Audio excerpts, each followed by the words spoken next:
table. And I don't know about y'all, but I am so sick of this cold weather.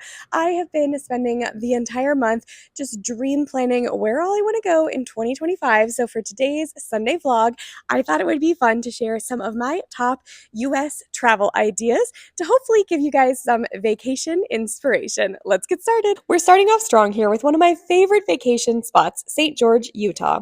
I first visited in 2019 and have been dying to go back ever since. I stayed at the Inn in Entrada, a stunning golf resort that looks like something out of the Flintstones. You might recognize the pool from High School Musical too. St. George is best known for Zion National Park, but there's also tons of low-impact hiking to be had at places like Pioneer Park and the Red Hills Desert Garden. It's stunningly gorgeous, inexpensive, and has a fabulous food scene, but the number one reason to visit St. George is for Tuacahn Amphitheater. They call Tuacahn Broadway in the desert, and it's some of the best productions I have ever seen in my life. They bring in talent straight from Broadway and have some of the most spectacular special effects I've ever seen on stage. There's even fireworks at the end of the night. They produce a ton of magical Disney shows, so if you're a Disney fan and theater girl like me, you absolutely have to visit St. George, Utah. And yes, I have a full episode about St. George, so go watch it after you watch this one, and you can find all of the information about all of the destinations we're about to talk about on therose.table.com. Next up is beautiful Paso Robles, California. It's such an underrated wine region. I went for my birthday last year with my best friend because I really wanted to spend my birthday in Tuscany, but I didn't want to sit on a plane for 12 hours, and Paso Robles did not disappoint. My best friend and I had the most incredible girls' trip at Allegretto Vineyard Resort, enjoying a plethora of wine tastings, spa services, and perfect fire pit vibes. Allegretto Vineyard Resort has long been on my bucket list. This four-diamond hotel screams luxury at every turn. The entire property is truly a work of art. I don't even feel like the video does it justice. With serene gardens, a fantastic boutique spa, a vineyard, yoga, pool, delicious food, fire pits, and garden games around every corner, you might not want to leave. There's just something magical about Allegretto Vineyard Resort. If you're a foodie and a wine enthusiast, you will have an amazing time in Paso Robles. There are vineyards as far as the eye can see, and everyone is just so kind.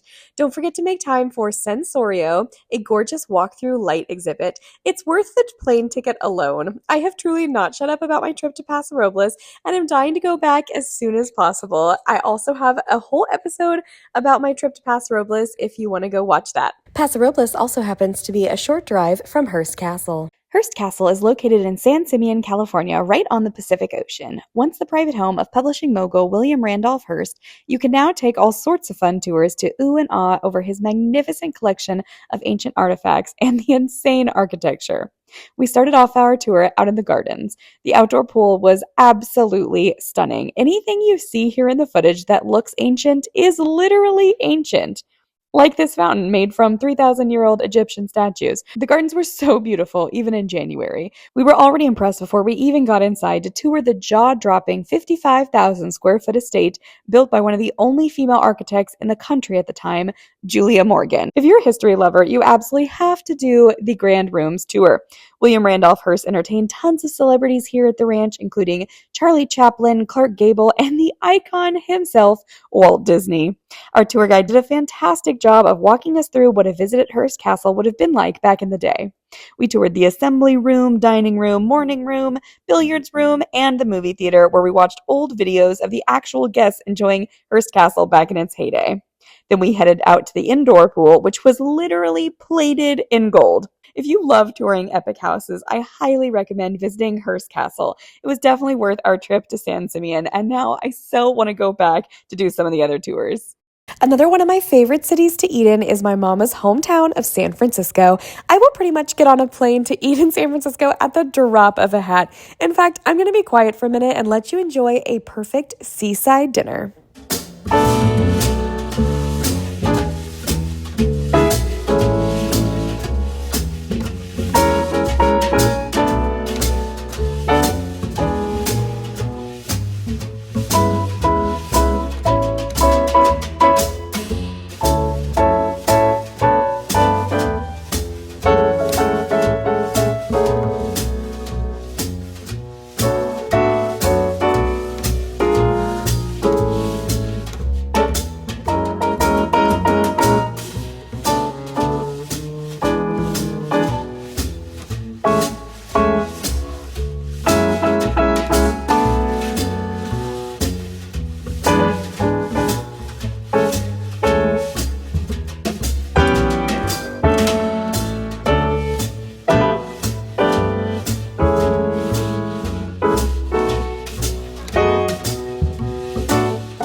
more.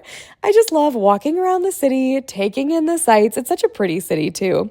You've, of course, got to walk along the beach and see the Golden Gate Bridge and get crab cocktail at Fisherman's Wharf. Oh, and a sundae at the original Ghirardelli. Those are all kind of touristy things, but I think they're also an absolute must when you're in San Francisco.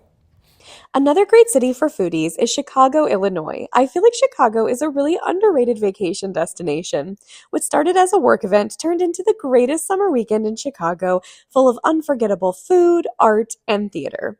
I had the best time shopping, eating one of the best steak dinners of my life, strolling along the beach, eating popsicles, watching the US premiere of Six the Musical, having afternoon tea at the Drake Hotel, and even taking in some fireworks from the water at Navy Pier. You can see my whole weekend itinerary on therosetable.com.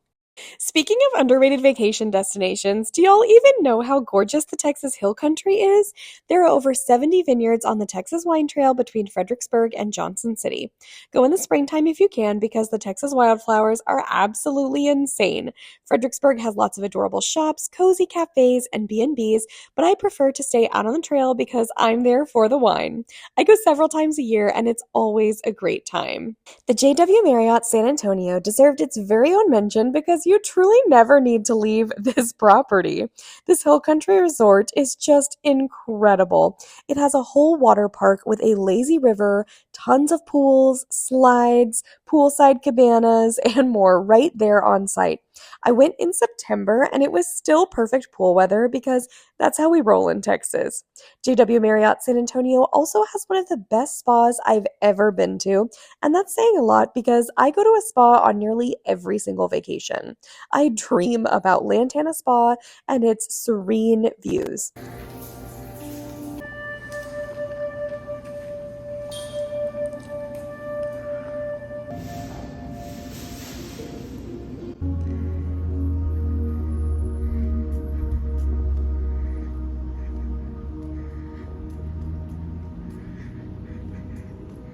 This is the perfect resort to bring your family because there's truly something for everyone. I have a full episode about the JW Marriott San Antonio, so be sure to check that out. Can I brag about Texas for one more minute? Dallas is a fantastic place to spend a weekend, especially early in the springtime if you live somewhere cold because it warms up pretty quickly here.